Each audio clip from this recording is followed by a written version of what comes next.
நம்ம வாழ்க்கையில் நமக்கு பல கோல்ஸ் இருக்கும்.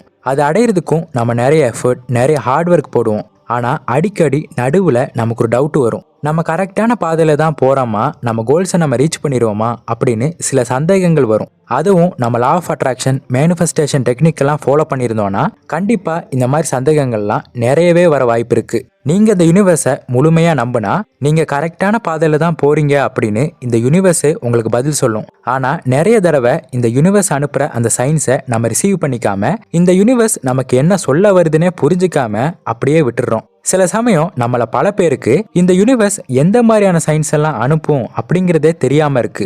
ஸோ அதை எப்படி ரிசீவ் பண்ணணும், எந்த மாதிரியான சயின்ஸ் எல்லாம் இந்த யூனிவர்ஸ் நமக்கு அனுப்பும் அப்படிங்கிறது தான் இன்னைக்கு இந்த வீடியோவில் நம்ம பார்க்க போகிறோம். ஸோ ஸ்கிப் பண்ணாமல் இந்த வீடியோ ஃபுல்லாக பாருங்கள். இது வரைக்கும் நம்ம சேனலை சப்ஸ்கிரைப் பண்ணலன்னா சப்ஸ்கிரைப் பண்ணிக்கோங்க. ஸோ வாங்க ஸ்ட்ரெயிட்டாக வீடியோக்குள்ளே போகலாம். முதலாவது அறிகுறி, அளவில்லாத சந்தோஷம். நம்ம கோல்ஸை நோக்கி ஓடிக்கிட்டு இருக்கிறப்போ நமக்கு அளவில்லாத சந்தோஷம் கிடைக்கும். நம்ம செய்யற விஷயங்களை ரொம்ப சந்தோஷமா செய்ய ஆரம்பிப்போம். எல்லாமே நல்லதுக்காகத்தான் நடக்கும், என் கோல்ஸை நான் சீக்கிரமாவே ரீச் பண்ணிடுவேன், இந்த யூனிவர்ஸ் எப்பவுமே என் கூட எல்லா விதத்திலையுமே உதவி பண்ணும் அப்படிங்கிற உணர்வு நமக்குள்ள ஏற்படும். இந்த மாதிரியான உணர்வுகள் உங்களுக்குள்ள இருந்துச்சுன்னா நீங்க மேனிஃபெஸ்ட் பண்ற விஷயம் சீக்கிரமாவே நடக்க போகுது அப்படின்னு அர்த்தம். ஏன்னா மேனிஃபெஸ்டேஷன் ப்ராசஸ்ல நம்ம சப்கான்ஷியஸ் மைண்டை டியூன் பண்ணுவோம். நம்ம சப்கான்ஷியஸ் மைண்டுக்கு முன்னாடியே இந்த உணர்வுகள் மூலமா நம்ம மேனிஃபெஸ்ட் பண்ற விஷயம் நடக்க போகுது அப்படிங்கிறது தெரியும். அதனால தான் இந்த ஹாப்பி ஃபீலிங்ஸ் எல்லாம் நமக்குள்ள வரும். இந்த மாதிரியெல்லாம் நடந்தா கண்டிப்பா நீங்க சரியான பாதையில தான் போறீங்க அப்படின்னு இந்த யூனிவர்ஸ் உங்ககிட்ட சொல்லுது.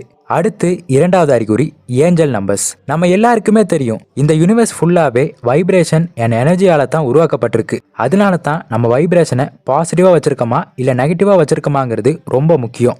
ஏஞ்சல் நம்பர்ஸ் ஏன் ரொம்ப முக்கியம், ஏன் பவர்ஃபுல்னா, இது எல்லாமே இந்த யூனிவர்ஸோட வைப்ரேஷனை புரிஞ்சுக்கிட்டு அதுக்கு ஏற்ற மாதிரியான ஃப்ரீக்வன்சியில் உருவானது தான் இந்த ஏஞ்சல் நம்பர்ஸ். இந்த ஏஞ்சல் நம்பர்ஸ்னா நம்ம எல்லாருக்குமே தெரியும், ரிப்பீட்டேட்டிவா வரக்கூடிய நம்பர்ஸ்.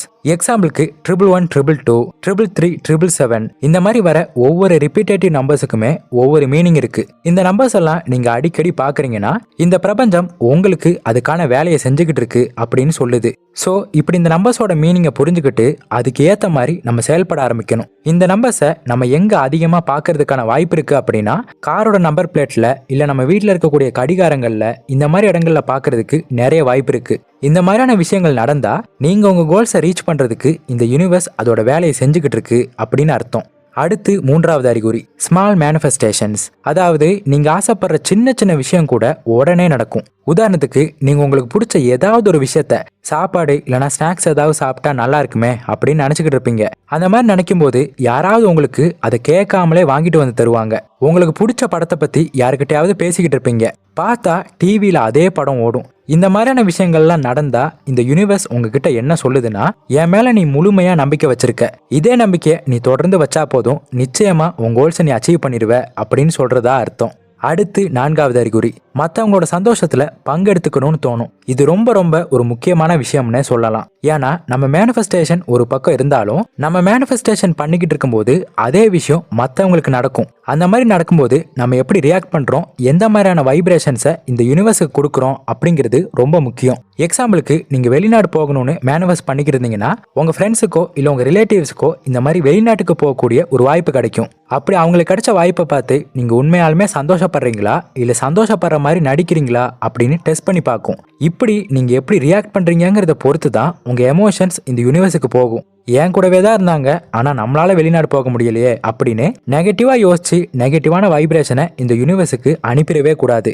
ஏன்னா இது மாதிரி பண்ணா என்ன நடக்கும்னா, ஓ இந்த மாதிரி விஷயங்களெல்லாம் இவங்களுக்கு பிடிக்கல போல, ஸோ இந்த விஷயத்த நம்ம கொஞ்சம் தள்ளி வச்சிருவோம் அப்படின்னு யூனிவர்ஸ் வேற வேலையை பார்க்க போயிடும். நான் முன்னாடியே சொன்ன மாதிரி தான் இந்த யூனிவர்ஸ் ஒரு ஜீனி மாதிரி, நீங்க என்ன கேட்டாலுமே தரும். நீங்க இந்த யூனிவர்ஸுக்கு எப்படியோ அதே மாதிரி தான் மற்ற மக்களும். ஸோ நம்ம எல்லாருமே ஒருத்தங்க தான் அப்படிங்கிறத எடுத்துக்கிட்டு அவங்களுக்கு நடந்தா கண்டிப்பா நமக்கும் நடக்கும் அப்படிங்கிற ஒரு சந்தோஷத்தோட நம்ம செயல்பட ஆரம்பிக்கணும். மற்றவங்களோட சந்தோஷத்துல நம்ம பங்கெடுத்துக்கிட்டு பாசிட்டிவான வைப்ரேஷனை இந்த யூனிவர்ஸுக்கு அனுப்புறப்போ நாம நினைச்ச விஷயங்கள் இன்னுமே நமக்கு சீக்கிரமா நடக்க ஆரம்பிக்கும்.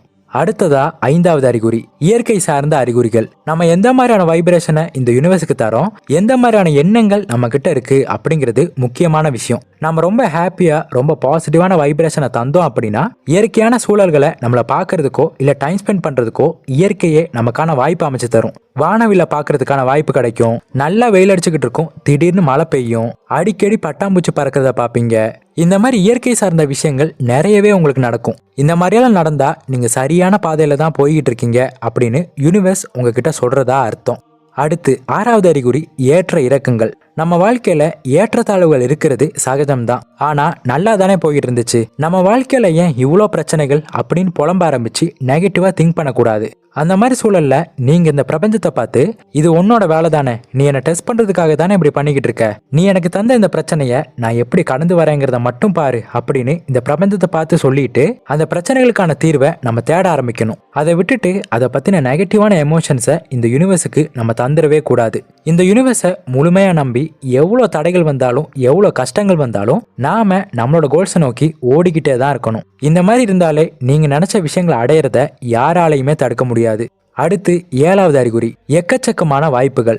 நம்ம இதுவரைக்கும் பார்த்துராத எக்கச்சக்கமான வாய்ப்புகள் கிடைக்கும். அதாவது நீங்க ஏதாவது ஒரு விஷயத்துக்காக மேனிஃபெஸ்ட் பண்ணிக்கிட்டு இருக்கீங்க அப்படின்னா அது சம்பந்தமான வாய்ப்புகள் நிறையவே உங்களை தேடி வரும். ஆனா அந்த மாதிரி வாய்ப்புகள் வரும்போது அதை நம்ம கரெக்டா பயன்படுத்திக்கணும். இப்ப சப்போஸ் உங்களுக்கு ஒரு நல்ல வேலை கிடைக்கணும் அப்படின்னு ஆசைப்படுறீங்க அப்படின்னா அந்த வேலை சம்பந்தப்பட்ட இடங்கள்ல இருந்து உங்களுக்கு கால் வரும். அப்படிப்பட்ட வாய்ப்பை நீங்க யூஸ் பண்ணிக்கிட்டு உங்ககிட்ட இருக்கக்கூடிய ஃபுல் பாசிட்டிவான எனர்ஜியும் அது மேல போட்டு உங்க கோல்ஸை நீங்க அச்சீவ் பண்ணணும். இந்த யூனிவர்ஸ் நிச்சயமா நிறைய வாய்ப்புகளை உங்களுக்கு கொண்டு வரும். ஆனா அதுக்கான தகுதிகளையும் அதுக்கான திறமைகளையும் நம்ம தான் வளர்த்துக்கணும்.